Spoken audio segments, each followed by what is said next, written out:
পালং শাক আছে, কটা তুলবো ধনে পাতা নিয়ে আসো ক্যামেরা মাসি এদিকে।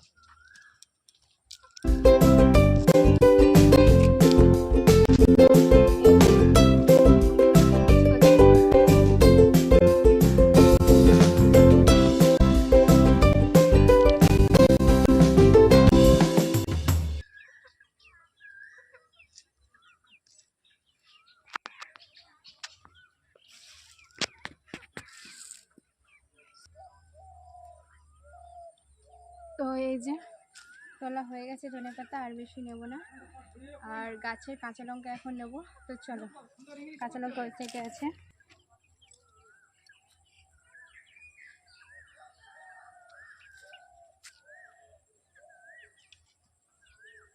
এখানে লঙ্কা বেশি নেই, এই যে আছে কচি কচি।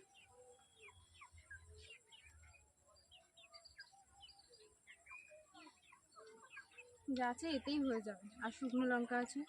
তো চলো, ওইদিকে গাছ আছে, চলো দেখি পাই নাকি।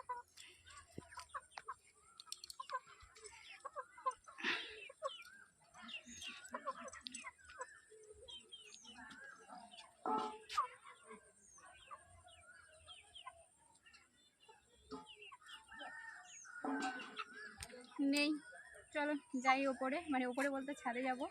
আর আমার সাথে আছে বুনু, এই হচ্ছে দেখো, ও এখন ঘুমোচ্ছিল না। টাটা করে দাও, টাটা। আর ক্যামেরা কিন্তু মাসিই ধরে আছে। তো চলো ওপরে যাই, পরে দেখা হচ্ছে।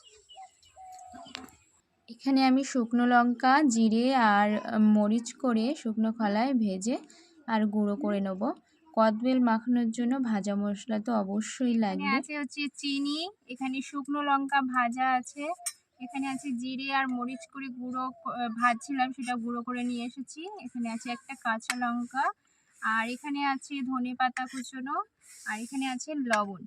তো এইগুলো দিয়েই হচ্ছে মাখাবো। আর এই যে একটা বেল ফাটিয়েছি, তো বেল যে পাকা হবে সেটা আশা করেছিলাম, কিন্তু ভাঙার পর দেখি এরকম অবস্থা, তাই আর বেশি ফাটাইনি, ঠিক আছে। আর সেটাও ভিডিওতে আর কি করা হয়নি। তো এখন এই কাঁচা বেলকেই এখন মাখানো হবে, যেহেতু ভিডিওটা হয়েছে সেই কারণে। তো চলো এখন এটাকে চামচ দিয়ে কুড়ে নেব।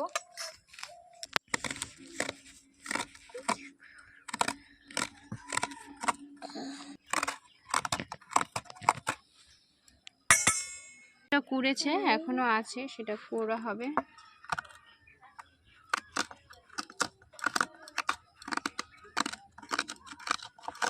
চামচের সাহায্যে এইভাবে ঘুরিয়ে ঘুরিয়ে করছে, আর অনেকটা শক্ত তো। আর এই সাইডে বুনু হচ্ছে বসে আছে। কি হয়েছে? কই দেখি, আছে কিছু এতে? না, ওই তো খোলা আছে, ওগুলো কামড়ে কামড়ে খেতে হয়, খাও। হ্যাঁ খেতে হয় ওরকম করে। মাসি হচ্ছে এই যে কুড়ে নিয়েছে, এগুলো বেলটাকে চামচের সাহায্যে কোড়া হয়েছে।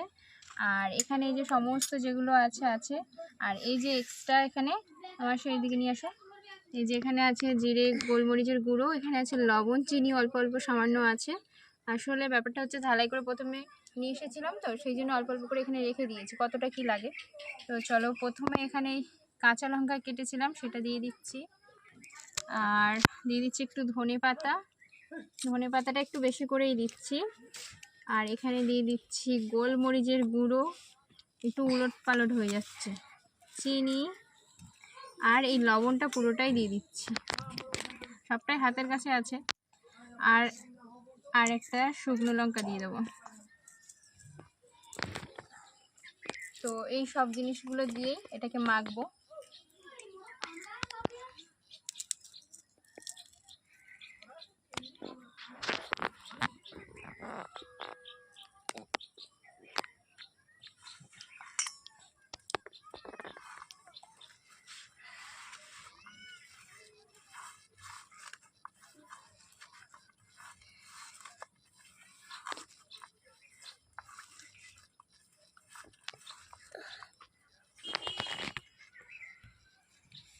আমরা হচ্ছে পাকা বেলের মাখা খেয়েছি, কিন্তু এরকম ডাঁসা বেলের মাখা সত্যি আমিও কোনোদিনও খাইনি। তো আজ হচ্ছে খাবো। আর তোমরাও হয়তো আগে কারোর ব্লগে বা কারোর ভিডিওতে হয়তো দেখোনি, এরকম কাঁচা বেল মাখা। তো আজকে এই বেল মাখা খেয়ে বলবো যে কেমন হয়েছে। ভাবিনি যে এটা আর কি মানে এরকম হবে, ভেবেছিলাম পাকাই হবে বেলটা, তো সেই কারণেই আর কি নেওয়া।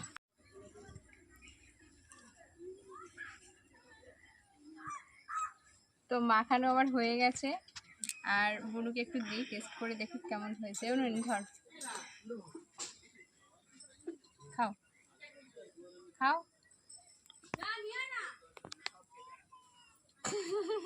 ওখানে বলো, ক্যামেরাতে বলো কেমন হয়েছে। ঠিক আছে, মাসি একটু ধরে থাকো ক্যামেরাটা, আমি একটু খেয়ে দেখি কেমন হয়েছে।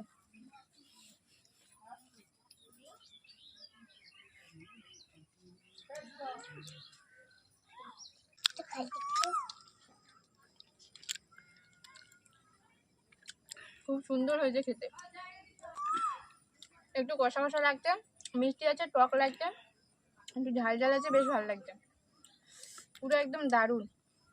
মাসিও খেয়েছে, মাসিও বলুক কেমন হয়েছে, মাসিও খাবে। মানে পাকা বেলের মাখা তো খেয়েছি, এরকম ডাসা বেল মাখানো খাইনি। সত্যিই বলছি ভীষণ ভীষণ ভালো হয়েছে। তোমরাও একবার এরকম ডাসা বেল সমস্ত কিছু দিয়ে মাখিয়ে খেতে পারো, তারপরে আমাকে বলবে যে সত্যি ভালো হয়েছে কি খারাপ হয়েছে। আমার তো ভীষণ ভালো লেগেছে। আর এদিকে পুনুকে দেখো, ও দেখো তুলে তুলে খেয়ে নিচ্ছে। ও মানে আমি এদিকে ক্যামেরাতে কথা বলছি আর ও এদিকে তুলে তুলে খেয়ে নিচ্ছে, তাই না? ভালো হয়েছে বা ভালো হয়েছে? জোরে বলো, ক্যামেরাতে বলো। কতটা ভালো হয়েছে? অনেকটা। তাহলে আজকের মতো টাটা, দেখা হচ্ছে নতুন একটা ব্লগের সাথে থেকো, পাশে থেকো।